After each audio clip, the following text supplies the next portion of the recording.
Chittagong city কর্পোরেশনের সাবেক mayor asthma নাসিরউদ্দিনের আমলে এই কাজটি করেছে, এই রাস্তার কাজটি এবং ব্রিজের কাজ আব্দুল লতিফ হাট।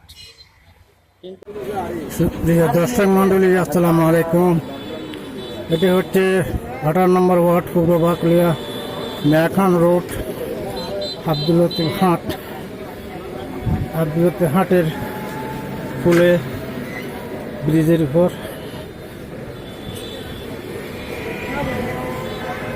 থেকে ভিডিও করছি। এখানে একটি খালের কাজ চলছে, কিন্তু এই খালের কাজ সামান্য পরিমাণ খালের দুদিকে গাইড ওয়াল দিয়েছে, ঠিক আছে, কিন্তু রাস্তার কাজটা আর হচ্ছে না এবং কী কারণে হচ্ছে না সেটা এলাকাবাসী জানে না।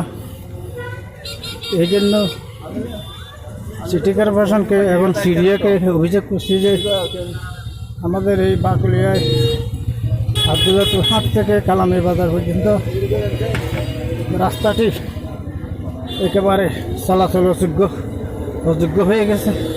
দেখুন, এখানে রাত দিন যানজট লেগে থাকে, মানুষের অনেক কষ্ট হচ্ছে এখানে।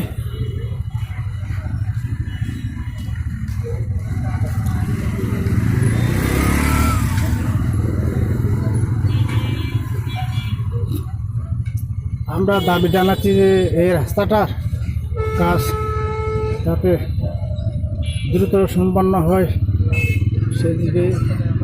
সেদিকে মেয়র সাহেবকে দৃষ্টি আকর্ষণ করছি, সিডিএকে দৃষ্টি আকর্ষণ করছি। খালের ওয়ালগুলো দিয়ে এরপর আর কোনো কাজে করছে না। প্রতিদিন জোয়ারের সময় এখানে পানি ওঠে, দেখুন কি কষ্টে গাড়ি চলাচল করতেছে। বিভিন্ন জায়গায় বড় বড় গর্ত হয়ে গিয়েছে। কেন যে কাজ করছে না, সেই ঈদের ভিতর থেকে নিয়ে এখনো পর্যন্ত কোনো কাজে ধরে নেই।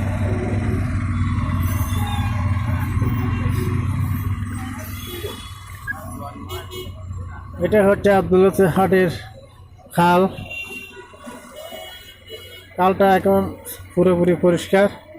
প্রতিদিন জোয়ার আসে জোয়ারের সময়, কিন্তু জোয়ারের সময় এখানে পানিতে রাস্তা ডুবে যায়, যার কারণে মানুষের যান চলাচল এবং হাঁটাচলা পর্যন্ত করতে পারছে না। সেদিকে আপনারা নজর দেন।